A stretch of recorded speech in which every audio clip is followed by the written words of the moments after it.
Madame, monsieur, bonsoir. À la une de ce journal du mardi 11 décembre, un état des lieux de l'accessibilité des commerces dans l'Aube pour les personnes handicapées grâce à un nouveau guide publié hier par la Chambre de commerce de Troyes et de l'Aube.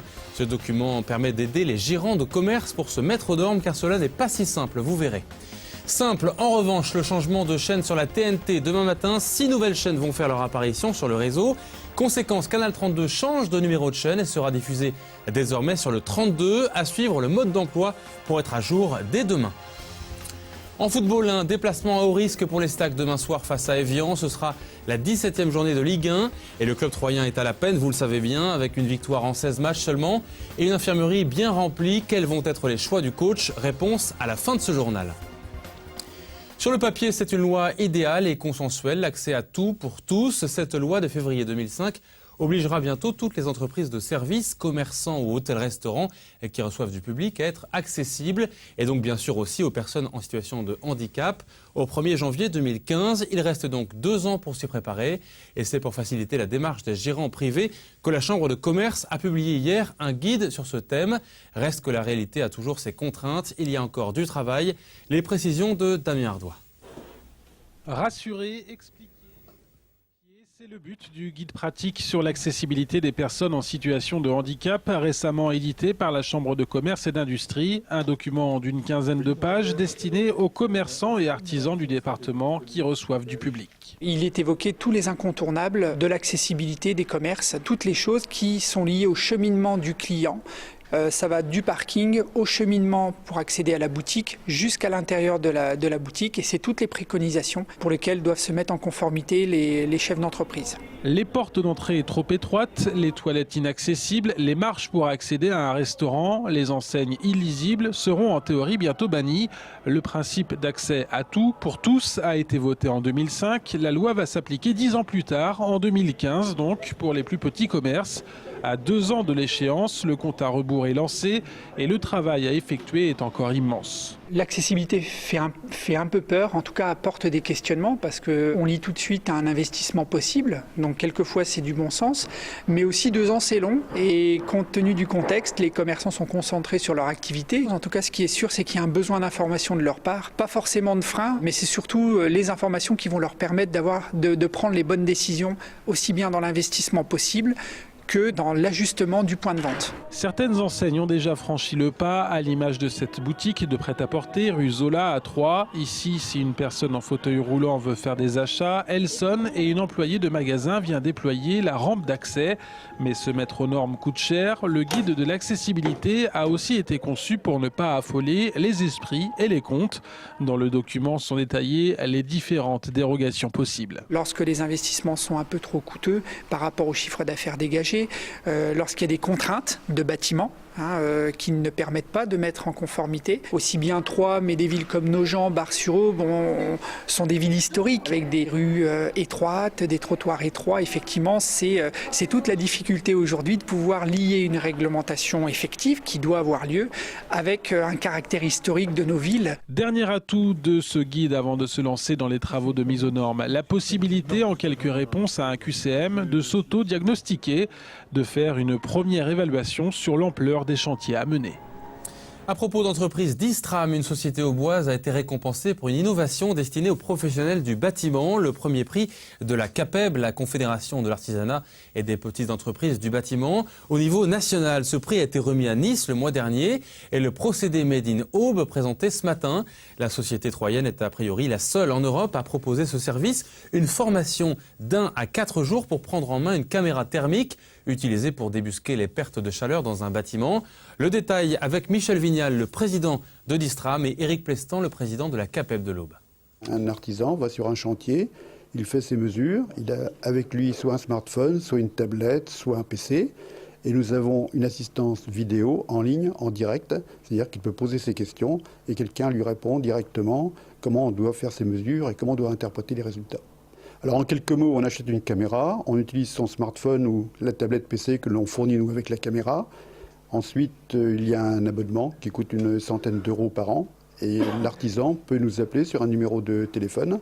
On lui envoie un lien et sur ce lien, il a un ingénieur d'application qui lui explique comment on utilise le produit. pour nos artisans qui, de toute façon, vont devoir monter en compétences de plus en plus, et un accompagnement tel que celui-ci, on ne peut que s'en féliciter. Surtout avec la réglementation qui s'impose à eux de plus en plus, toutes ces belles innovations peuvent les aider dans leur diagnostic, aussi bien en rénovation qu'en construction. Et pour l'instant, une quinzaine d'artisans sont équipés de ce type de caméra dans l'Aube, pour l'instant donc. Nous vous en parlions en début décembre, les agences troyennes du Pôle emploi vont déménager. On connaît désormais les dates précises de fermeture et de réouverture. Les agences Pasteur et Point du Jour ont fermé ce soir, et vendredi, ce sera le cas des Charmilles et de la Paix. Lundi, l'agence de Copainville ouvre ses portes. Jeudi 20 décembre, celle de la place Romain-Rolland dans le quartier des Chartreux. Et vendredi 21 décembre, place Langevin, l'ancienne poste. Renseignements sur ces changements par téléphone au 39 49 auprès du Pôle emploi. En bref, un accident du travail survenu ce matin, peu après 8 heures, à l'heure de l'embauche, près de Romilly-sur-Seine, dans la commune d'Aurigny-le-Sec. Un ouvrier de 35 ans a reçu une palette sur la jambe au sein d'une entreprise locale. Mais ses jours ne sont pas en danger. Il souffre d'une fracture. On ne connaît pas encore les circonstances exactes de cet accident. L'agriculture durable, ce n'est plus un slogan ou un projet, mais une réalité en marche cet après-midi au centre sportif de l'Aube. Le résultat de 8 mois de concertation de groupe sur des thématiques comme l'eau, l'énergie, le climat ou les sols ont été présentés aux élus de la Chambre d'agriculture de l'Aube pour développer une agriculture durable, multiplier les circuits courts par exemple ou encourager la complémentarité animale-végétale.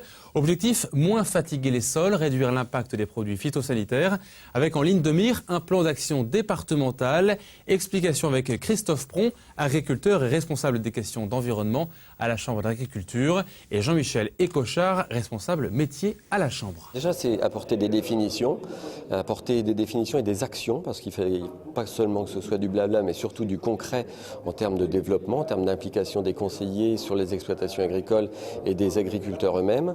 On a élaboré à peu près 105 actions au cours de ces 8 mois de travail en groupe, des groupes thématiques.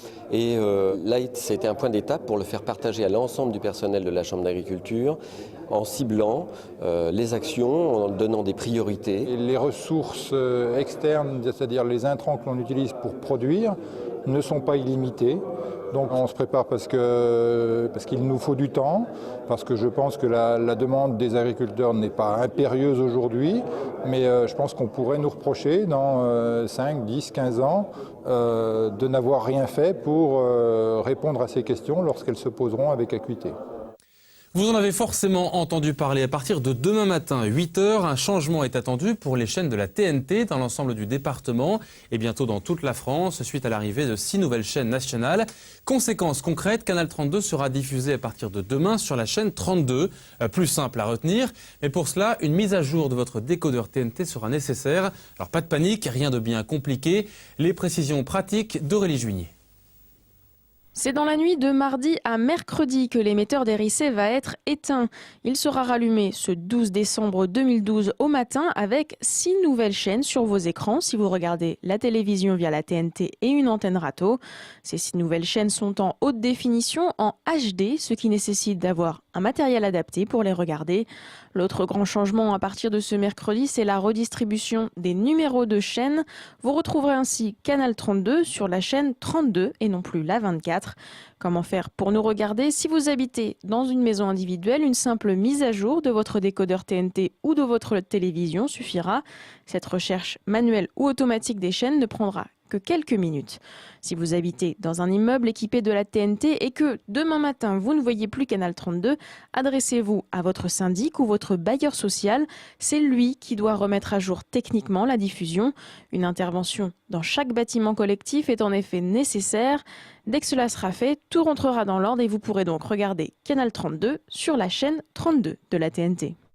En revanche, rien ne bouge pour ceux qui regardent Canal 32 grâce au box ADSL. Les numérotations ne changent pas sur Orange, Free, SFR Box ou bien B-Box. Toutes les infos sur le site internet de Canal 32. En football, l'Estac connaît désormais son adversaire en Coupe de France. Ce sera un club de CFA pour ses 32e de finale. Le tirage au sort a eu lieu hier soir à Reims. Ce sera le premier week-end de janvier. Les Troyens se déplaceront chez le vainqueur du match entre Montceau-les-Mines et Mulhouse qui se jouera ce week-end. En attendant, la Ligue 1 continue avec demain soir un déplacement périlleux face à Évian et une équation à plusieurs inconnus pour le coach troyen. L'équipe est en mal de défenseurs et la mauvaise série s'éternise. Il faut donc composer avec ceux qui restent. Avant-match signé David Mutel.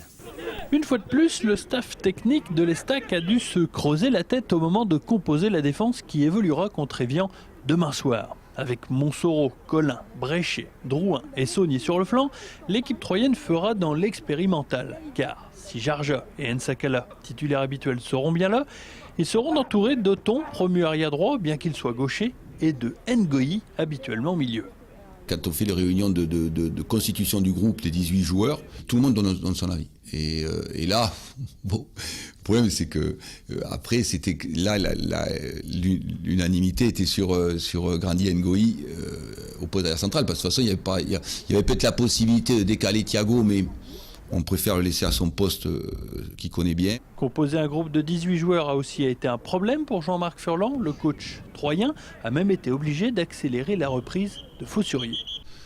Sans match, sans préparation, sans rien, prise de risque max, avec un avis de la commission médicale où je n'ai pas demandé leur avis. Voilà, c'est clair. Mais bon, ils savent aussi l'urgence qu'il y a. Donc. Un Julien Faussurier qui ne devrait toutefois pas débuter la rencontre, au contraire de Corentin Jean, qui sera vraisemblablement à la pointe de l'attaque. Ce match constituera un vrai défi pour les Troyens, puisque, outre les nombreuses blessures, ils devront affronter des conditions de jeu particulièrement contraignantes en Haute-Savoie. Pour ce qui est de demain, on ne peut pas évoquer le scénario du match, et ça serait difficile, parce que demain, ils annoncent -8. Ils ont enlevé 20 cm de neige sur le terrain, par-dessus la bâche. Et le terrain sera totalement gelé. Alors à partir de là, pour ceux qui ont joué au football, vous pouvez en aucun cas imaginer ce qui va se passer, parce que moi j'ai joué souvent sur les terrains gelés, puisque j'ai joué 15 ans en pro.